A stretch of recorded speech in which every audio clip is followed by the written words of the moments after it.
Late na ako nagising, 1 PM na. So ang unang-unang ginawa ko ay nagdasal, humingi ng kapatawaran sa aking mga kasalanan at nagpasalamat sa Diyos. Pero wala po akong kasalanan itong week na to. Medyo konti lang, muntik na ako magkasala pero naagapan po. Order po ng hotdog sandwich. Sa bahay ni ate ay mayroong litsunan pa. Ang bawat tahanan may handang iba't iba. Nakasulat sa payong health, pero yung tinda ni ate, lechon.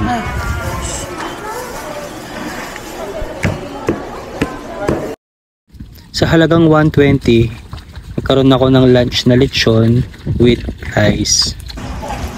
Ayan yung puso. Kailangan biyakin para makain.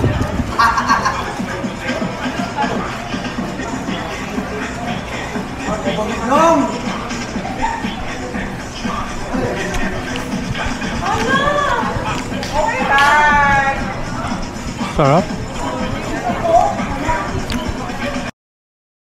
Walang halong kaplastikan. Kahit sa plastic ako kumakain, pero napakasarap ng lechon. Hindi mo na kailangan ng sawsawin para makompleto yung pagkain mo.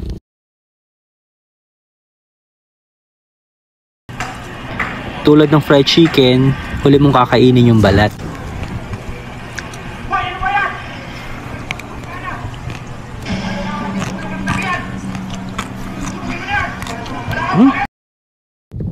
Hugas kamay, di kita iiwan sa paglakbay.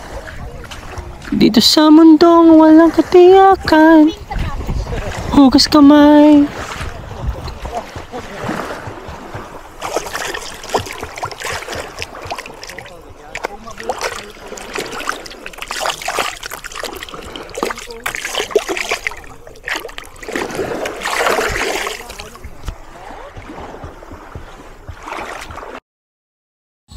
Buti na lang yung kinain kong part ng lechon ay laman at balat.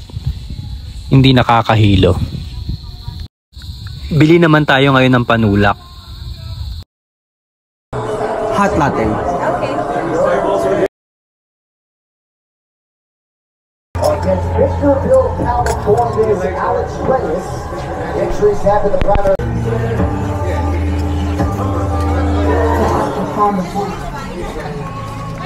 That was good.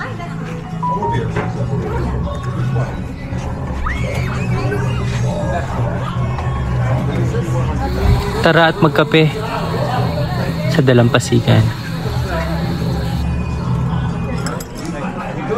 Yeah, making each day of the year